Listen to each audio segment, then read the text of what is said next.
Assalamualaikum warahmatullahi wabarakatuh. Perkenalkan, nama saya Tiara Adelina dari Prodi Manajemen Dakwah semester 5.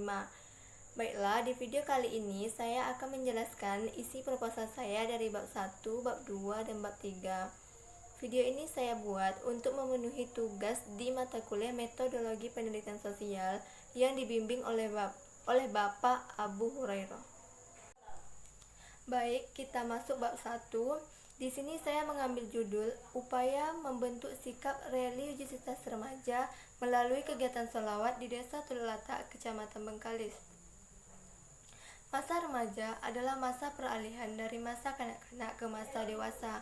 Mereka bukan lagi anak-anak yang bersikap, bertindak, cara berpikir, dan bentuk badan seperti anak-anak, tetapi bukan juga orang dewasa yang telah dapat berpikir matang dalam setiap pengambilan keputusan. Di mana pada masa remaja ini ada suatu proses perkembangan pribadi anak yang mengandung unsur dan usaha pencarian suatu kedewasaan atau jati diri. Salah satu bentuk kepribadian yang sulit untuk ditanamkan kepada remaja adalah pribadi religius atau karakter religius. Karakter religius merupakan sikap atau perilaku yang patuh dalam menjalankan ajaran agama yang dianutnya, toleran terhadap pelaksanaan ibadah, dan rukun dengan sesama. Religiusitas berkembang semenjak usia dini melalui proses perpaduan antara potensi bawaan keagamaan dengan pengaruh yang datang dari luar diri manusia. Tinggi rendahnya tingkat religiusitas seseorang dapat diketahui dari tingkah laku sehari-hari. Baik, yang B, alasan memilih judul. Alasan memilih judul dalam penelitian ini yaitu yang pertama, pentingnya membentuk sikap religiusitas pada remaja. Yang kedua, minimnya kegiatan seperti sholawat sehingga berpengaruh pada sikap atau karakter remaja. Yang C, identifikasi masalah. Berdasarkan alasan memilih judul yang telah dijelaskan, maka penulis membuat beberapa identifikasi masalah. Adapun identifikasi masalah dalam penelitian ini yaitu 1. Minimnya kegiatan pelatihan keagamaan yang berupaya dalam pembentukan sikap religius terhadap anak remaja. Yang kedua, kurangnya kepekaan remaja dalam konteks dakwah. Yang ketiga, belum optimalnya pendidikan agama yang diperoleh dari keluarganya.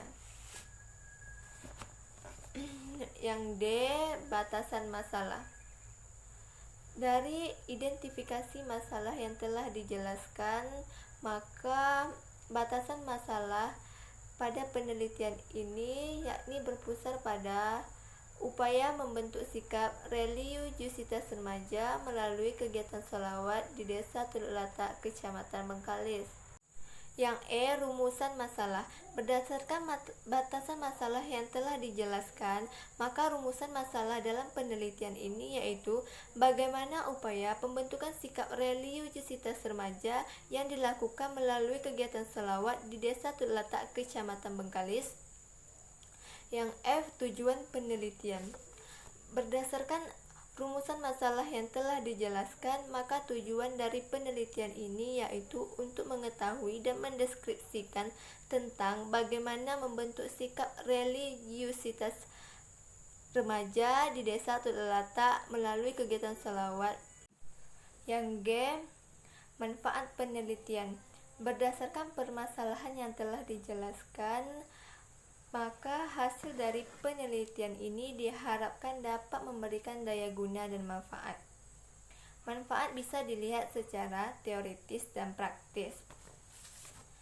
Manfaat secara teoritis yaitu bagi akademik dapat menambah atau memperkaya referensi di bidang ilmu pengetahuan. Bagi penulis, penelitian ini diharapkan dapat menambah wawasan dan ilmu pengetahuan tentang bagaimana upaya membentuk sikap religiusitas remaja melalui kegiatan sholawat khususnya di Desa Tululata, Kecamatan Bengkalis. Manfaat praktis bagi fakultas atau jurusan dakwah dan komunikasi Islam Sekolah Tinggi Agama Islam Negeri Bengkalis, kiranya tulisan ini bisa menjadi kontribusi dalam pengembangan ilmu pengetahuan dan menambah khazanah keilmuan bagi penulis khususnya dan pembaca pada umumnya. Bab 2. Kajian teori. A. Pengertian sikap religiusitas. Sikap adalah suatu persiapan bertindak atau berbuat dalam suatu arah tertentu. Sikap merupakan sebuah kecenderungan yang menentukan suatu kekuatan jiwa yang mendorong seseorang untuk bertingkah laku yang ditujukan ke arah suatu objek khusus dengan cara tertentu, baik objek itu berupa orang, kelembagaan, ataupun masalah, bahkan berupa dirinya sendiri. Menurut M. Ngalim Purwanto, sikap atau attitude adalah suatu cara bereaksi terhadap suatu perangsang, suatu kecenderungan untuk bereaksi dengan cara tertentu terhadap suatu perangsang atau situasi yang terjadi. Sedangkan religiusitas berasal dari bahasa Latin religion yang berarti agama, kesalehan, dan jiwa keagamaan. Religiusitas mengukur seberapa jauh pengetahuan, seberapa kokoh keyakinan, seberapa banyak pelaksanaan ibadah dan kaidah, dan seberapa dalam penghayatan atas agama yang dianutnya, sehingga religiusitas dapat diartikan sebagai kualitas keagamaan. Religiusitas adalah inti kualitas hidup manusia dan harus dimaknakan sebagai rasa rindu, rasa ingin bersatu, dan rasa ingin berada dengan sesuatu yang abstrak. Religiusitas adalah perilaku keberagamaan berupa penghayatan terhadap nilai-nilai agama yang ditandai tidak hanya melalui ketaatan dan menjalankan ibadah secara ritual, tetapi juga adanya pengalaman dan pengetahuan mengenai agama yang dianutnya. Dalam hal ini, yang dimaksud adalah tinggi rendahnya ketaatan dalam menjalankan ajaran agama Islam. Berdasarkan penjelasan yang telah diuraikan, dapat disimpulkan bahwa religiusitas adalah hubungan yang mengikat antara manusia dengan Allah Subhanahu wa Ta'ala, yang membuat manusia memiliki ketergantungan yang mutlak atas semua kebutuhan hidupnya, baik kebutuhan jasmani ataupun kebutuhan rohani, yang mana hal tersebut diimplementasikan dengan mengarahkan hati, pikiran, dan perasaan untuk senantiasa menjalankan ajaran agama. 2. Macam-macam dimensi religiusitas. Dalam pandangan Gillock dan Stark, menurut keduanya, religiusitas memiliki 5 dimensi, yaitu yang pertama dimensi keyakinan atau ideologis. Dimensi ini berisi pengharapan-pengharapan di mana orang religius berpegang teguh pada paradigma teologis tertentu dan mengakui kebenaran doktrin-doktrin tertentu. Setiap agama mempertahankan seperangkat kepercayaan di mana para penganut diharapkan akan taat. Walau demikian, isi dan ruang lingkup keyakinan itu bervariasi tidak hanya di antara agama-agama, tetapi sering juga di antara tradisi-tradisi dalam agama yang sama.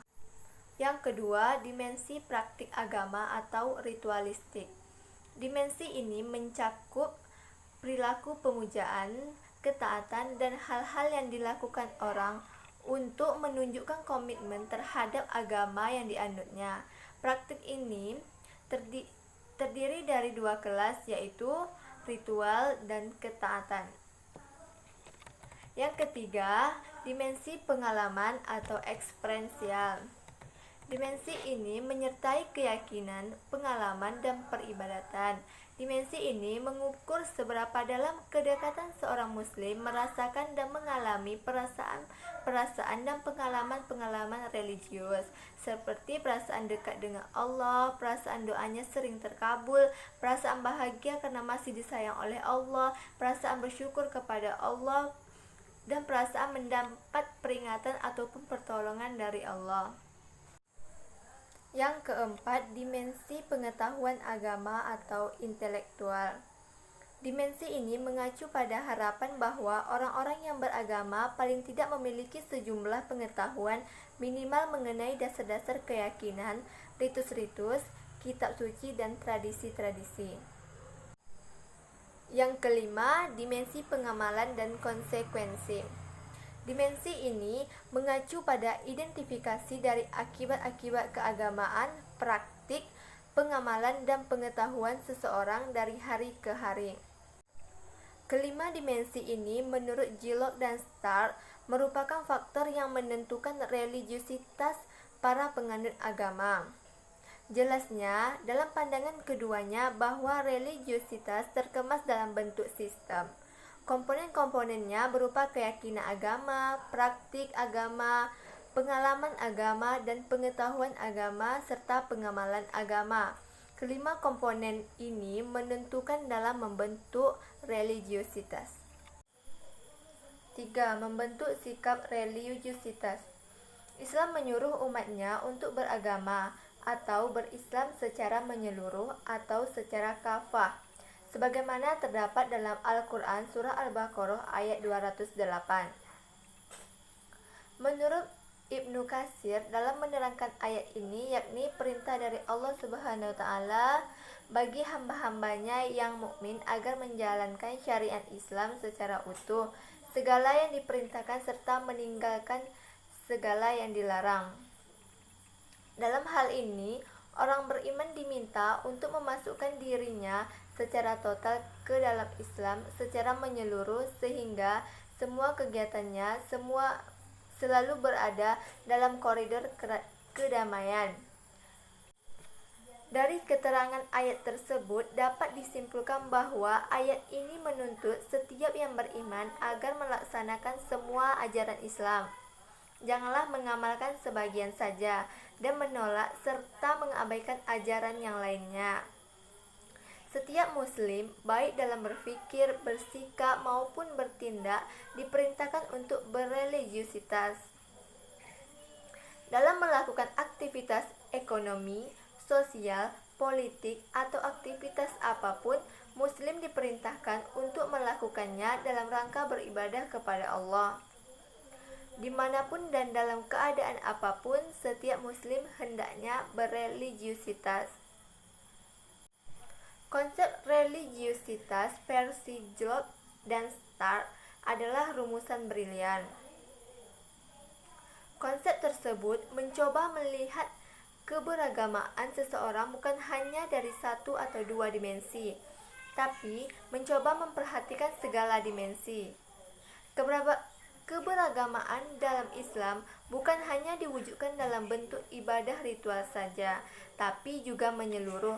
Islam mendorong pemeluknya untuk beragama secara menyeluruh pula. Karena itu, hanya konsep yang mampu memberi penjelasan tentang kemenyeluruhan yang mampu memahami keberagamaan umat Islam. Untuk membentuk sikap religiusitas pada diri remaja diperlukan faktor-faktor yang saling mendukung.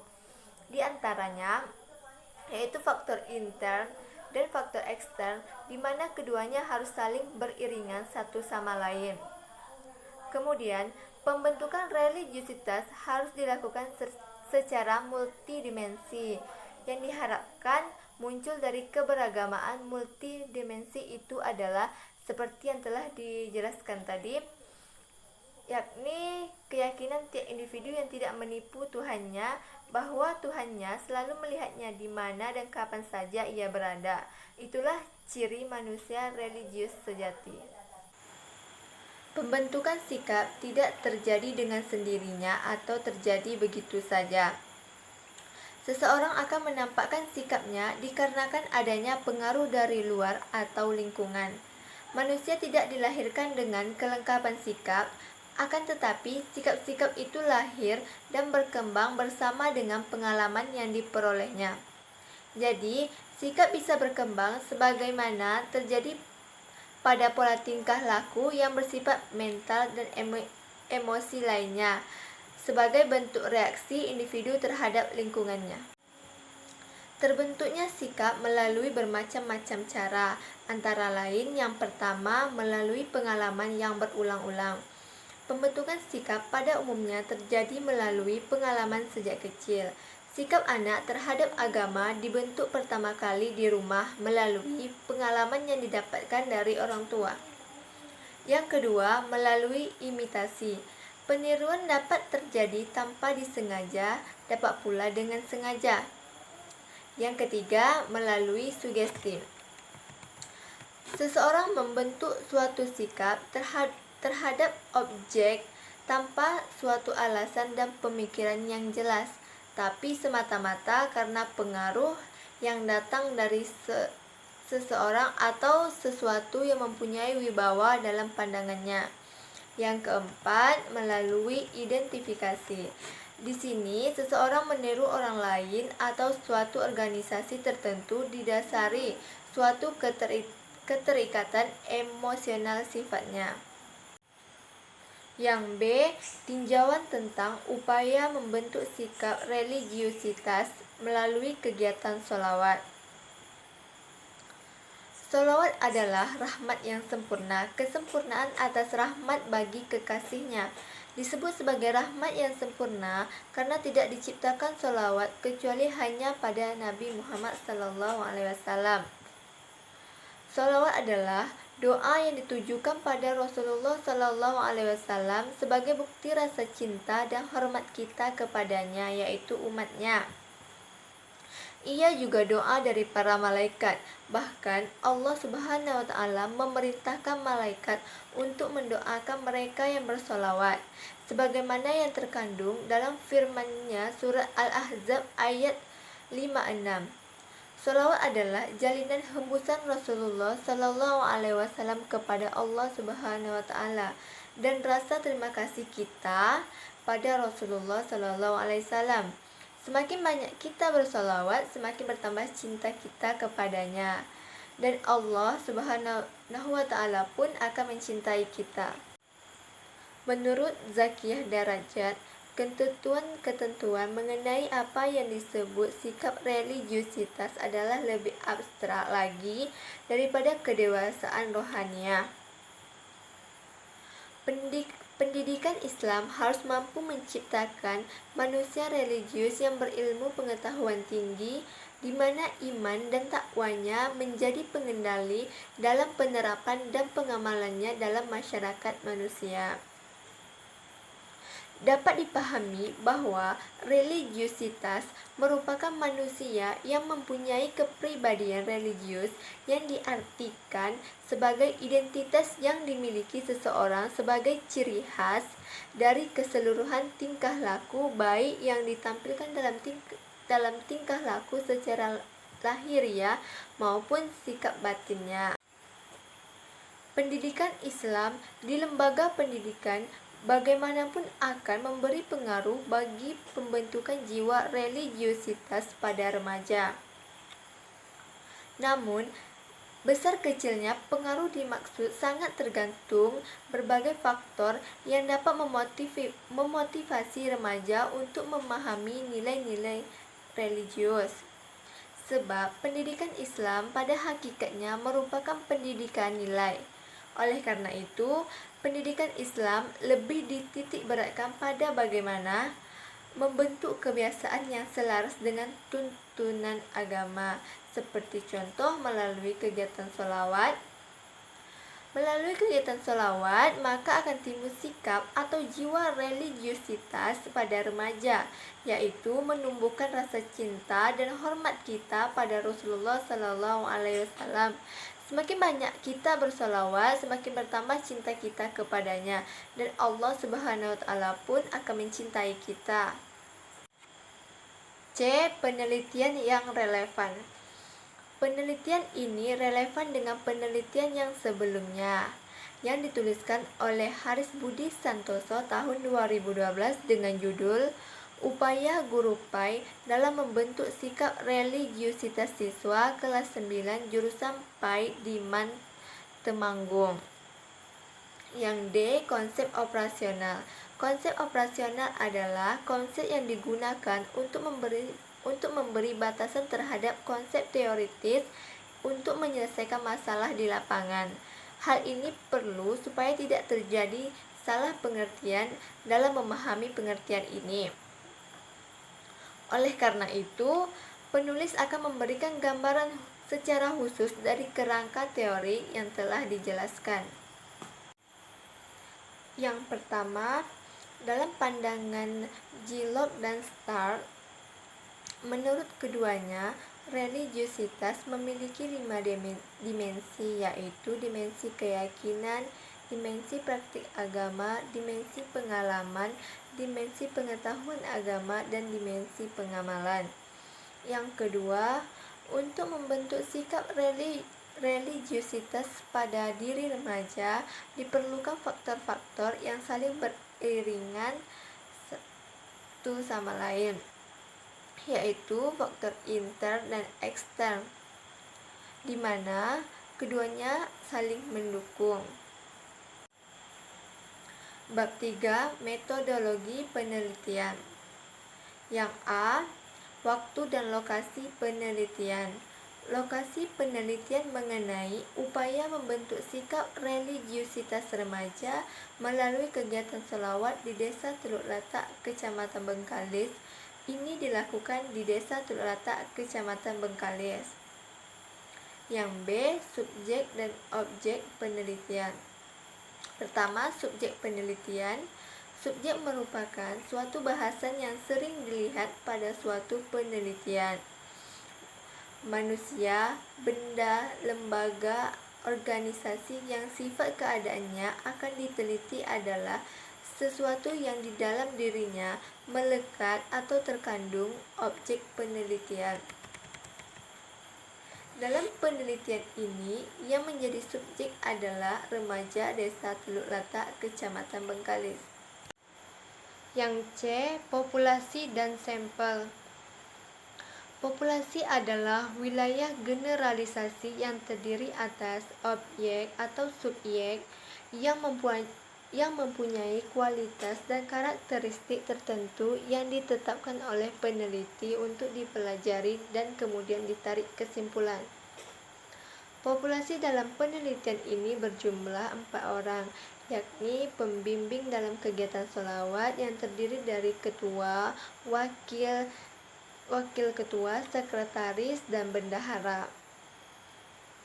Menurut Ari Kunto, apabila seseorang ingin meneliti semua elemen yang ada dalam wilayah penelitian, maka penelitiannya merupakan penelitian populasi. Studi atau penelitiannya juga disebut studi populasi atau studi sensus. Jadi, di dalam penelitian ini penulis tidak memakai sampel. Yang D. Teknik pengumpulan data. Untuk memperoleh data-data yang diperlukan dalam penelitian ini, penulis menggunakan teknik-teknik penelitian sebagai berikut. Yang pertama, observasi. Observasi merupakan teknik pengumpulan data di mana peneliti terlibat dengan kegiatan sehari-hari orang yang sedang diamati atau yang digunakan sebagai sumber data penelitian. Yang kedua, wawancara.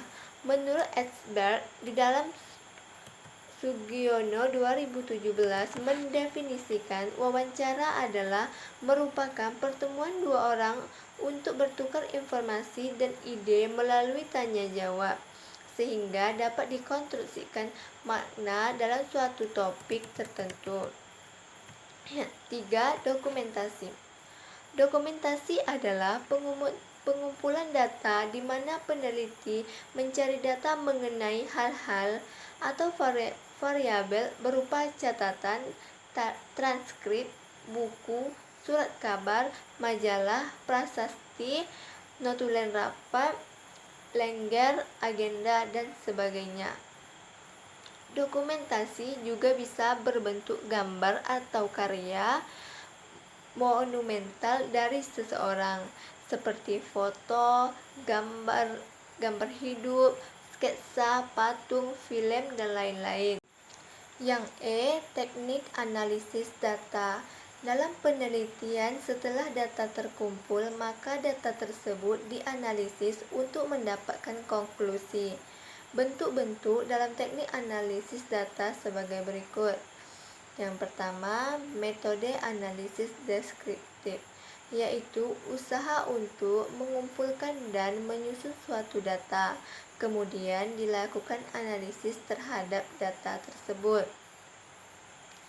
Untuk mempermudah dalam penulisan ini, maka sangat diperlukan untuk menggunakan pendekatan-pendekatan, yaitu yang pertama, metode deduktif, yaitu metode yang berangkat dari pengetahuan yang bersifat umum, kemudian menilai sesuatu kejadian yang sifatnya khusus. Sekian video saya kali ini, semoga memuaskan dan saya ucapkan terima kasih dan assalamualaikum warahmatullahi wabarakatuh.